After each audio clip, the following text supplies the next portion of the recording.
So guys, welcome to zuwa wannan video. Bari mu nuna muku yadda ake siyan P2B OMD coin a P2B exchange very fast. First of all, za ku fara zuwa P2B exchange.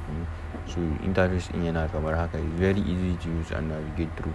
So after you created your account, wannan ne zai nuna mana ga main interface din wannan shi P2B exchange shi. Kamar yadda nake gaya muku, nan tsakiyan zai nuna mana interface din graph din da za mu rinka analysis din mu da za mu rinka ganin all time high din.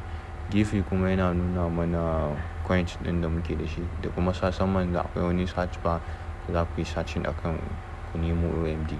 So in ku nemo OMD zai nuna mana kasan nan below haka zai nuna mana. Dan gefen kuma zai nuna mana by our right zai nuna mana shi trading volume din market din for today. So kun ga nan yana nuna mana buy OMD, nan kuma yana nuna mana send OMD. So for instance, in kuna so ku yi buying ko kuma ku yi selling, nan dai graph kamar da na gaya muku zai amfani da in kai clicking on the indicator zai nuna mana asalin graph din yadda za ku siya.